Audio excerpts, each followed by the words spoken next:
The backbone of the RNZAF Transport Wing are the C-130 Hercules, which came into service in New Zealand in 1965. Most people recognise the silhouette of a Herc. It's probably one of the most iconic military aircraft. Extremely capable aeroplane, very adaptable, enormously powerful. Right from day one, it was such a massive step up in what we could do. We use it as a jack of all trades, basically. You put people in it, you put cargo in it, humanitarian aid, and then it changes its role and it goes somewhere else, back to the brim. It just keeps on doing it. There's so much history in this aircraft, and it's done so much for not just New Zealand, but for a multitude of countries. One of the selling points was that they would last perhaps 15, maybe even 20 years. And they've lasted 60 years. No accidents, pretty good.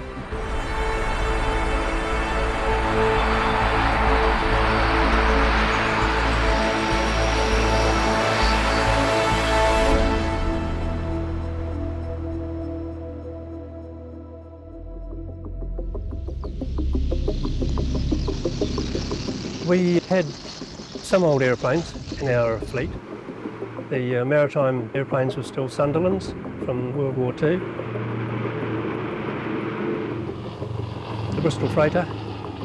The New Zealanders' arrival at Pokhara is a big event in the lives of the inhabitants. Freight includes items ranging from food and medical supplies to building materials for schools and hospitals. The Hastings, which was nearing the end of its life, and the DC-6. The Douglas DC-6. Completely reversible pitch propellers make it possible for the plane to back up, an advantage in parking and storing. The Air Vice Marshal Morrison, who was the CAS at the time, put forward a proposal in 1962 to the government to buy C-130s to replace those 4 types. I was a young flight lieutenant in 1964, went to Marietta, Georgia, to Lockheed, to pick up our brand new airplanes, the first C-130Hs in the world. We arrived here on April the 14th, 1965.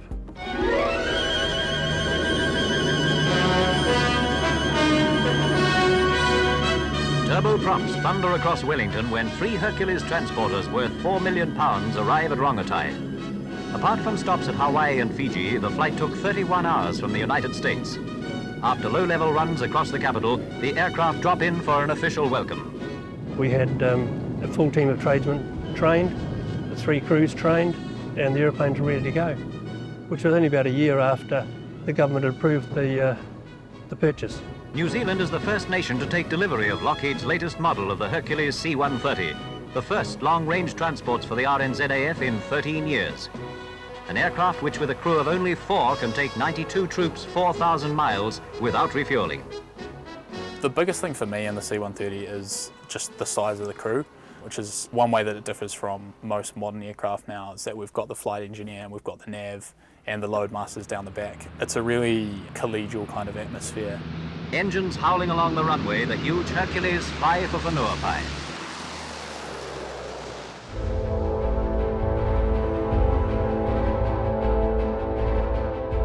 My job is basically to get the aircraft ready for flight before we go, and then once we're airborne I monitor all the engines, all the aircraft systems, hydraulics, electrical, making sure we're flying the aircraft as we're supposed to. If you've got the powers set a little bit too high, you'll definitely get a caution from the eng. Sitting up there in their sort of eagle's nest, watching everything going on, and you might get a slap on the wrist from a salty old engineer as a fresh co-pilot.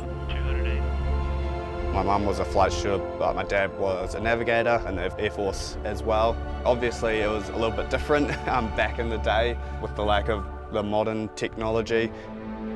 My main role is managing the fuel, so I'm constantly looking throughout the flight and checking at each waypoint, hey, do we have enough fuel? Is this going to get us to where we go if we have an emergency?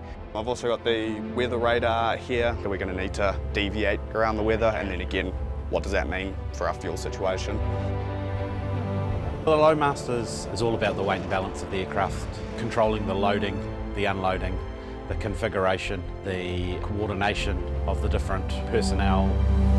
We can do up to 90 normal passengers, 64 paratroopers, do 6 pallets in the aircraft, airdrop materials, anything up to about 42,000 pounds that we can dispatch out of the back.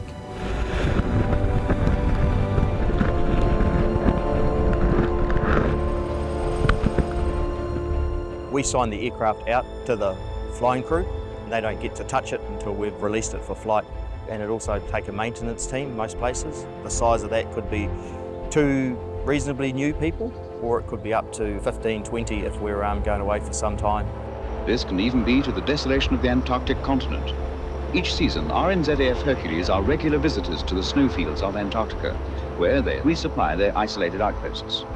I've had months where I've been in Antarctica at the start of the month and then in the Middle East at the end of the month, and then we can go on and do search and rescues, airdrops. It may be carrying civilians, politicians, troops, vehicles, or medical supplies. It may even be carrying babies, bananas, or beer. A lot of the Pacific Islands we go to, you're not going to get your 757s or your 737s in there, but you'll get the C-130 in there. Jungle airstrips, high altitude airfields, coral strips, slippery, wet. We've been everywhere on the C-130, and the aeroplane just performs. You can pretty much turn up anywhere and load most things in the back at very short notice. The moving of Angeli the elephant, the crocodiles that are at Butterfly Creek out at Auckland Airport. They've flown the Royals, Cape Middleton and Prince William. You name it, we can pretty much fit it in here. Kiwis as a whole, we have an affiliation with the ute. I consider this the ute of the sky.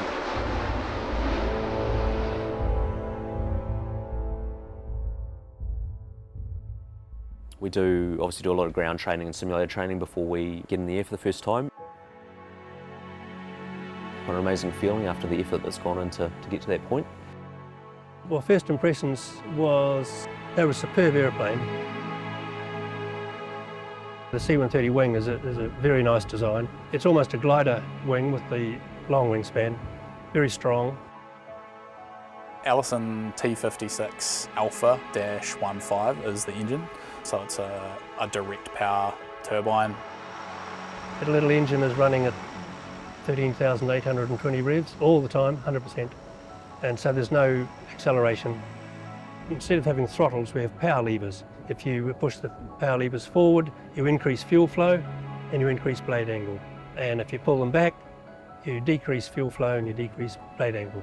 The beauty of that is that when you stand the powers up, you get instant response.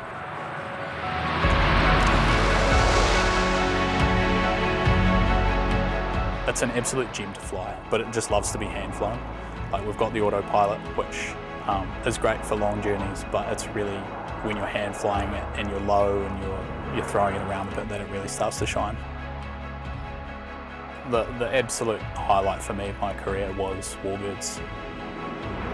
We're basically doing everything to its extreme, so we are turning as tight as the aircraft can, we're pulling as much G as we're allowed to keep the engineers happy. We're climbing fast, we're descending fast, we're landing in short strips, reversing and then going again. We try to do everything that the Herc can do to its maximum potential.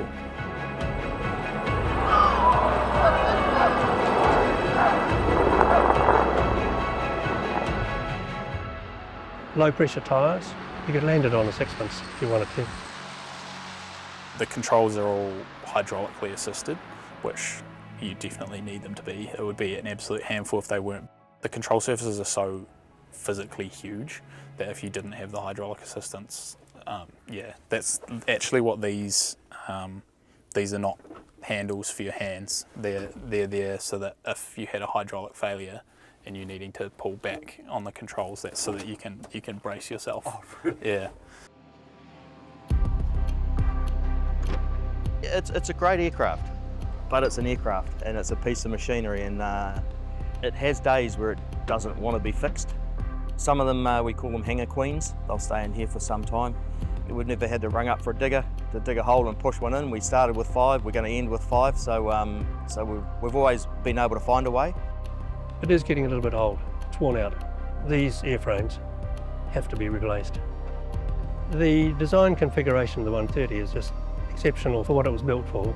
which is proved really because the best replacement for a C-130 after 60 years is a C-130. Unfortunately, the future of navigators on the Hercules, they are being retired as the new J model coming online doesn't have navigators. The J operates on a 3-crew aircrew, so they have 2 pilots and a loadmaster in the back. So a lot of the jobs that I do up the front have been turned over to the computers, I guess, basically to manage that. It's a bit longer, it's a bit heavier, it's a bit bigger, a little bit faster, a little bit more advanced. It's an increase in positive aspects for the loadmaster job. Different aircraft, but they're going to go and do the same job. It'll be a ute. It's definitely sad to see the end of the era, the end of the flight engineer trade, almost globally. There's not very much place for flight engineers anymore, same for navigators on the transport fleet. So there's quite a lot of things that might make you emotional, aside from the fact that they've just served us so well. We're keeping one for the museum. You know, there's obviously 60 years of Air Force crews that have flown these aircraft, and to be able to still see that after retirement will be great. It'll definitely be a lot of memories parked up in the Christchurch Museum. I've spent 3,500 hours sitting in the back of these 5 aircraft over the 13 years that I've been qualified on the aircraft type, so they grow on you. It's obviously not just the machine, it's the things that you do in them and the people that you do it with forms the overall memory that you have of the aircraft and the whole experience. We're a very tight team because we were responsible for each other's lives as well as completing the mission. My dad passed away before he could see me become a navigator on the Hercules. To know that I've contributed the same as he has, helping out the small islands with humanitarian aid and disaster relief, it's a great experience to be able to support them in their time of need. It's flown our skies for nearly 60 years, so I think a lot of Kiwis would have looked up and seen this. I think our friends in the Pacific would have seen the Hercules as a reasonably cool sight. They'll be looking at it going, hey, this is a rescue aircraft, this is coming to help us.